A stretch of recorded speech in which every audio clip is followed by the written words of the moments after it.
I'm Indy, and this is Out of the Trenches, where I sit here in the chair of wisdom and answer all your questions about the First World War.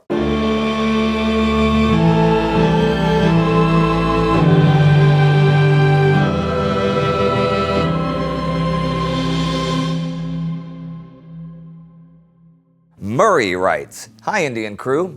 With the USA only having recently entered the war and starting to massively expand its army personnel, what measures were taken to ensure that the frontline officer cadre, captains, lieutenants, etc., were suitably experienced before hitting the front lines, i.e. were people sent to French and British units as observers before hundreds of thousands more men took a deep dive into modern war? P.S. Keep up the great work." I love it when we get a P.S. in a question. I don't know why, I just do.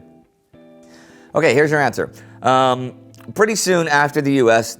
had declared war on Germany, French and British military missions began arriving in Washington. Their objective was to observe the current state and mobilization of the U.S. Army and to advise the government on how to organize and train their troops.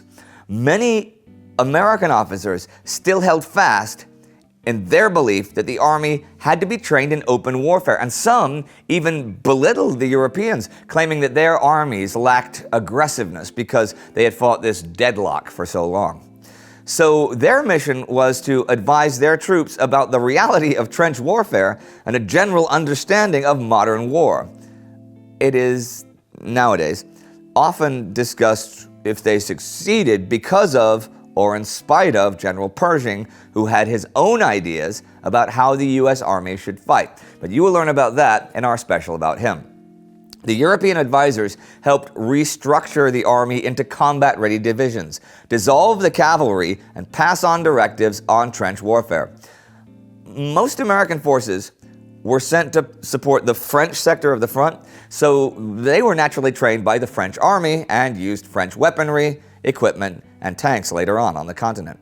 They had to rush things though, and you can see the shortcomings because of that in the casualty rates of the early engagements. The officer cadre had not yet the experience, and many NCOs lacked instructions in how to lead in operational warfare. Many of those lessons had to be learned through bitter and bloody fighting on the battlefield. Matthew says, "Thanks for all the great work." You're welcome, Matthew. "My question is, with the U.S. entering the war, were there any movements to create internment camps or exclusion areas in the U.S. for German Americans, as there were for Japanese Americans during World War II? The internment and exclusion of so-called enemy aliens was already in place in Europe and the Pacific since the outbreak of the war. American diplomats were actually in constant contact between Berlin and London to mediate about the fate of those civilian prisoners. But as the USA declared war on Germany in 1917, the American government used quite similar methods. Under the 1798 Alien Enemy Act, President Woodrow Wilson declared that all German nationals had to live under restrictions of their property and freedom. The concern that the 500,000 potential German reserves that lived in the USA would cause a threat to national security, a threat that was apparently boasted of before by Arthur Zimmermann, the German foreign minister, led to oppression and a general state of mistrust. German communities were under constant surveillance by the police. Certain pro-German newspapers and clubs were forbidden, and thousands were arrested and interrogated. They had to register themselves and carry identification cards with them.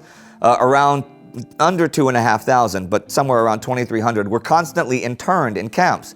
In daily life, many national Germans or American citizens who had immigrated from Germany and were considered not naturalized Americans, they faced social exclusion and animosity. A German surname could lead to people losing their jobs, especially in the public sector. Panic, mistrust, xenophobia led to a hostile environment for many, and bad news from the front or an international incident could lead to more arrests, more violence, and more protests. Many of these regulations would last all the way until 1920, when a new enemy was found in communism and the Red Scare began. William Acosta writes, "This might be out of the purview of this series, but I'll ask nonetheless. What do you think of bowling and what's your average? Okay, yeah. No, he didn't write that. I just making that up. He did say he'll ask nonetheless. Okay, let's see it.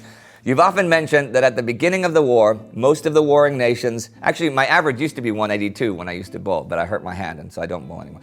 I was good. Most of the warring nations believed that the war would be quick and easy based off the results of the Franco-Prussian War. And they believed that the long, bloody American Civil War was too alien to be considered relevant, even though in the end, the Great War ended up resembling in many ways the American Civil War. Why was the Franco-Prussian War such a quick war in comparison to the American Civil War? Well, the disregard for the American Civil War by many European generals and military theoreticians came from the perception that it was, in many ways, a war of amateurs. The USA had a martial culture, especially in the South, sure, but it didn't possess a long military tradition. It had no compulsory service and no huge standing army. While the Europeans had many larger or smaller engagements on their continent during the 19th century, the US was pretty much confined to small-scale engagements like expeditions into Mexico or against native tribes. The lack of professional soldiery and of a highly trained officer cadre showed in the early stages of the Civil War. Many European spectators compared the battles to two mobs exhausting themselves by just throwing soldiers on the battlefields, who took inaccurate shots at each other until one side was forced to retreat into the wilderness. It's true. That's what they thought. For the European generals who thought of warfare as an affair of professional staff work, modern infrastructure, and highly drilled soldiers, the American Civil War seemed out of place, and it lacked the numbers of modern artillery and even cavalry. The Franco-Prussian War was, by comparison, in many ways, a textbook example of a classic European war. The forces led by Prussia, as well as their adversary France, could rely on large, mobile armies that were supported by a sophisticated network of roads and railways. Prussia was able to mobilize and field its army quicker, which led to the trapping of one French army at Metz and the other encircled at Sedan. It was a quick war of outmaneuvering, at least until the Third Republic threw its lot in. The American Civil War, in the end, was decided in a large part by economic factors, where the North could basically hold its breath longer.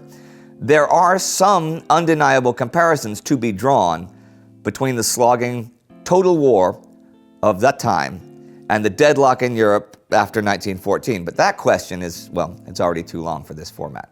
If you'd like to see our special about what was going on in America before the war, you can click right here for that. And you should also check us out on Instagram, and check us out on Twitter, and check us out on Facebook. See you next time.